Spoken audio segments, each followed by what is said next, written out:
Hello friend, I hope कि समस्ते भलरे थिबे। देखंतु बंधुगण, आमे कॉमन पीजी एंट्रांस टेस्ट पाई यार मोस्ट इंपोर्टेंट क्वेश्चन गुड़िक चैप्टर वाइज डिस्कशन करूथिले। आमे ऑलरेडी अनेक गुड़े वीडियो डिस्कशन कर सारिचु। जदि आपण पूर्व वीडियो गुड़ाक ए पर्यंत देखि नाते तेबे जायकि देखि नेबे।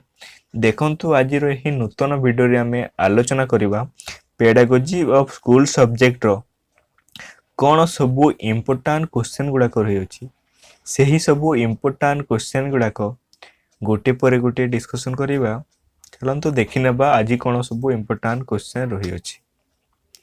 देखंतु आज प्रथम इम्पोर्टाट क्वेश्चन टी होछि question number 1। Teaching and learning is a journey from आमे कहि परिबा टीचिंग एवं लर्निंग हेउछि एक जर्नी जहाँ कहा ठारू स्टार्ट होई कि कहा पर्यंत जाई थाए बा कहा ठारू स्टार्ट होई केउठारे एंड होई थाए। ऑप्शन देखिदेबा। ऑप्शन ए देछि कंक्रीट एवं abstract, concrete to abstract. Option B देछि सिंपल टू कॉम्प्लेक्स एवं ऑप्शन सी देछि नोन टू अननोन एवं ऑप्शन डी देछि ऑल द एबव।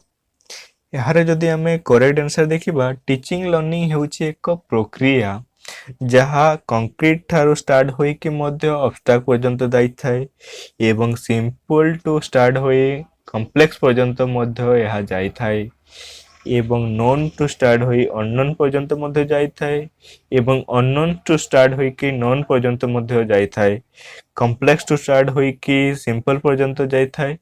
यही समस्त प्रक्रिया को देई थाए जहाँ टीचिंग लर्निंग प्रक्रिया रे होई थाए। यही समस्त प्रक्रिया टीचिंग लर्निंग प्रोसेस रे चालू थाए बा चाली थाए। तेणु जदि यार करेक्ट आंसर आमे देखिदेबा करेक्ट आंसर टी होई जिवो ऑल द एबव। अर्थात उपरोक्त समस्त मेथड बा टीचिंग मेथड को टीचिंग लर्निंग प्रोसेस टी एम्फासाइज करी थाए। ऑप्शन डी हेबो यार करेक्ट आंसर। नेक्स्ट क्वेश्चन देखिबा। नेक्स्ट क्वेश्चन देखंतु direct method is also known as question number 2 direct method is also known as आमे डायरेक्ट मेथड को आउ को नाम रे मध्य जानि थाउ कहि परिबा। ऑप्शन ए देछि नेचुरल मेथड, ऑप्शन बी देछि इनडायरेक्ट मेथड, ऑप्शन सी देछि इंडक्टिव मेथड बा अप्रोच एवं ऑप्शन डी देछि ऑल द एबव। यार जदि आमे करेक्ट आंसर देखिबा यार करेक्ट आंसर टी होई जिवो नेचुरल बा डायरेक्ट मेथड को आमे नेचुरल मेथड बोली मध्य जानि थाउ। ऑप्शन ए हेबो। आ गुटे कथा मने रखंतु डायरेक्ट मेथड साधारणतः कोनोसी एक स्पेसिफिक लैंग्वेज रो मास्टरी करबा पई दिया जाई थाए। ऑप्शन ए हेबो यार करेक्ट आंसर। नेक्स्ट क्वेश्चन देखिबा। नेक्स्ट क्वेश्चन देखंतु question number 3 the objective of direct method is direct method रो ऑब्जेक्टिव कोन बोली हमें कहि परिबा। यह काहे कि डायरेक्ट मेथड यूज करा जाय बा यार उद्देश्य कोन व्यवहार करिवार उद्देश्य कोन अटे। देखंतु ऑप्शन गुडा को देखिबा। ऑप्शन ए देछि इंक्रीज पावर ऑफ कॉम्प्रिहेंशन आमे कहि परिबा कोनोसी एक पावर रो वृद्धि करिया पई टीचिंग मेथड को बा डायरेक्ट मेथड को यूज करथौ यार ऑब्जेक्टिव यह अटे ना। ऑप्शन बी देछि to increase the communicate power अर्थात आमे कम्युनिकेशन पावर रो इंक्रीज करिया पई देई थाउ। बी नंबर ऑप्शन रे उक्ति कहिछि एवं ऑप्शन सी रे कहिछि to develop a command over the target language अर्थात कोनोसी एक टारगेट बा स्पेसिफिक लैंग्वेज को तार वृद्धि बा मास्टरी करिया पई दिया जाई थाए। ऑप्शन डी कहिछि टू डेवलप ए पर्सनालिटी कोनोसी व्यक्ति रो पर्सनालिटी को वृद्धि करिया पई डायरेक्ट मेथड यूज करा जाई थाए।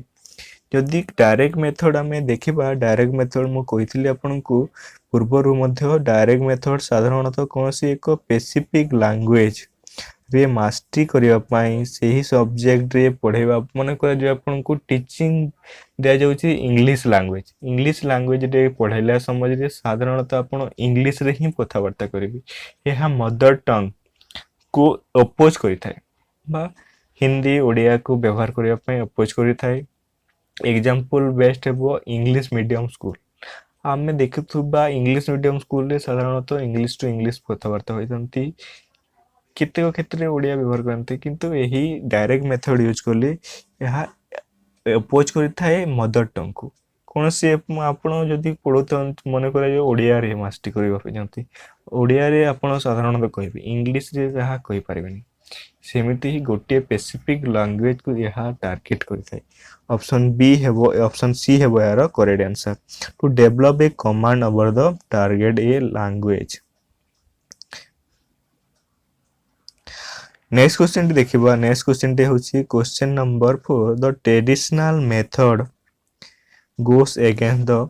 ट्रेडिशनल मेथड कहा अगेंस्ट रे, कहा विरुद्ध रे अटे। ऑप्शन देखिबा। ऑप्शन ए देछि पर्सपेक्टिव ग्रामर, ऑप्शन बी देछि सिमुलेशन, ऑप्शन सी देछि पेडागोजी प्रिंसिपल एवं ऑप्शन डी देछि जेनरलाइजेशन। तारे ट्रेडिशनल मेथड टी कहा विरुद्ध रे अटे ना, पेडागोजी रो जे सब प्रिंसिपल रही अछि, प्रिंसिपल को विरुद्ध रे अटे ट्रेडिशनल लैंग्वेज बा ट्रेडिशनल मेथड। ऑप्शन सी हेबो यार करेक्ट आंसर। नेक्स्ट क्वेश्चन टी देखिबा। नेक्स्ट क्वेश्चन टी हेउछि question number 5। Inductive method proceed from. Inductive method कहा ठारो स्टार्ट होई कि कहा पर्यंत जाइथे बोले हम कहि परिबा। यार टर्म बा पॉइंट गुडा को मध्य रही अछि। देखंतु ऑप्शन ए अछि heavy material to light one, option B देछि known to unknown person, option C देछि सिंपल टू कॉम्प्लेक्स एवं ऑप्शन डी देछि बोथ ए एवं सी। जदि यार करेक्ट आंसर देखिबा, करेक्ट आंसर बा इंडेक्टिव मेथड कोन हम बुझी देउंतु। इंडेक्टिव मेथड हेउछि सी मेथड जहा एग्जांपल टू स्टार्ट होई कि जनरल पर्यंत जाई थाए, यह नोन टू स्टार्ट होई अननोन पर्यंत जाई थाए, सिंपल टू स्टार्ट होई कि कॉम्प्लेक्स पर्यंत जाई थाए। यार करेक्ट आंसर होई जिवो option number D both B एवं सी। ठीक यार विपरीत होउछि डिडक्टिव मेथड। यह स्टार्ट होइते अननोन ठारू नोन पर्यंत, कॉम्प्लेक्स टू सिंपल पर्यंत। देखंतु नेक्स्ट क्वेश्चन देखिबा। नेक्स्ट क्वेश्चन होउछि deductive method. Deductive method proceed from the. Deductive method केउ से स्टार्ट होई कि केउ पर्यंत जाई थाए बोली हम कहि परिबा। ऑप्शन ए दिछि law and rule to observation, option B देछि ऑब्जर्वेशन, ऑप्शन सी देछि जनरलाइजेशन टू स्पेसिफिक एवं ऑप्शन डी देछि एग्जांपल एंड इलस्ट्रेशन। यार जदि हमें करेक्ट आंसर देखिबा, कहितली पूर्वरु मध्य डिडक्टिव मेथड साधारणतः नोन अननोन ठारो स्टार्ट होई कि नोन पर्यंत जाई थाए, कॉम्प्लेक्स टू स्टार्ट होई कि सिंपल पर्यंत जाई थाए। यार ठीक आंसर होई जेबो law and rule to observation. Option A हेबो यार करेक्ट आंसर। नेक्स्ट क्वेश्चन देखिबा। नेक्स्ट क्वेश्चन होछि journey from the example to generalization is. यह कार एक उदाहरण अटे। देखंतु ऑप्शन ए देछि इंडेक्टिव, ऑप्शन बी देछि डिडक्टिव, ऑप्शन सी देछि इनसेंडियल एवं ऑप्शन डी देछि ऑल द अबव। यार जदि हमें करेक्ट आंसर देखिबा, देखंतु करेक्ट आंसर होई जिवो option number A inductive. Inductive method एक एग्जांपल होछि बा टर्म होछि, यह एग्जांपल टू जनरल बा स्पेसिफिक टर्म को गति करि थाए। ऑप्शन ए हेबो यार करेक्ट आंसर। नेक्स्ट क्वेश्चन देखिबा। नेक्स्ट क्वेश्चन देखंतु question number 8। Brainstorming mean. Brainstorming कहले हमें कोन बुझी थाउ।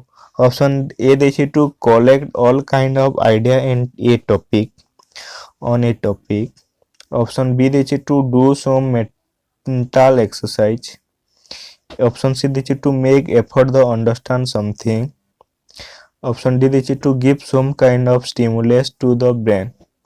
यार जदि हमें साधारणतः देखिबा जे ब्रेनस्टॉर्मिंग ते कोन अटे।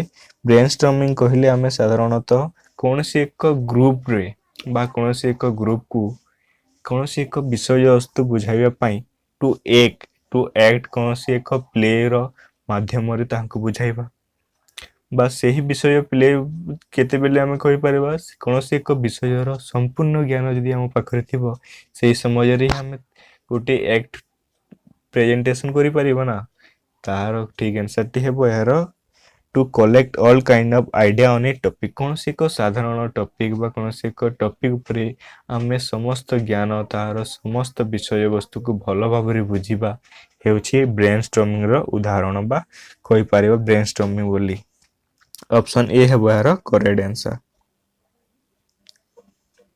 नेक्स्ट क्वेश्चन देखिबा देखंतु नेक्स्ट क्वेश्चन टी होछि to the acquire knowledge of question method was adopted by हम कहि परिबा क्वेश्चन मेथड किए एडॉप्ट करिथिले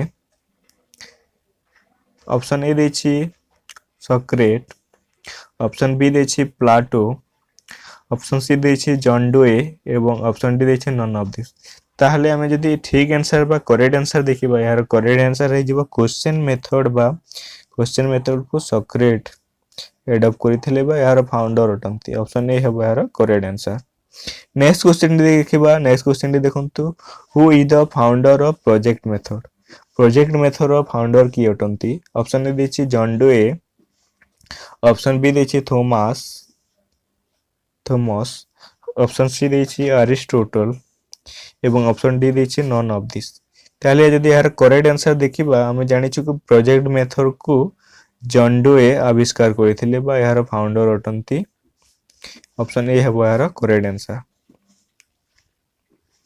देखंतु बंधुगण आ गोटे बड़ सूचना कि आपण टीचिंग मेथड रु निश्चित रूप रे क्वेश्चन पाइबे तेणु भल भाबरे आपण एही समस्त चैप्टर गुडा को भल भाबरे पढंतु जे जेमिति हार्ड लेवल जेते हार्ड लेवल रो क्वेश्चन आसिले मध्ये आपण अटेंड करि पारे मु परवर्ती समय रे कहिबी केउ चैप्टर गुडा को मोस्ट इंपोर्टेंट सेही चैप्टर जदि आपण पढि दउन छंती तेबे निश्चित रूप रे एंट्रेंस टी एग्जाम क्रैक करि पारिबे एतिकी मोर प्रयास मो रहिबो आगामी सेशन रे आगामी कोनोसी एक वीडियो रे नूतन वीडियो रे कोन सब इंपोर्टेंट चैप्टर रहिछि सेही सब इंपोर्टेंट चैप्टर गुडे को डिस्कशन करिबा सेही चैप्टर रो अधिक क्वेश्चन आसी थाए देखंतु नेक्स्ट क्वेश्चन टे देखिबा नेक्स्ट क्वेश्चन टे होछि creation of a nation is हमें कहि परिबा हु इज द फाउंडर बा who is the builder of nation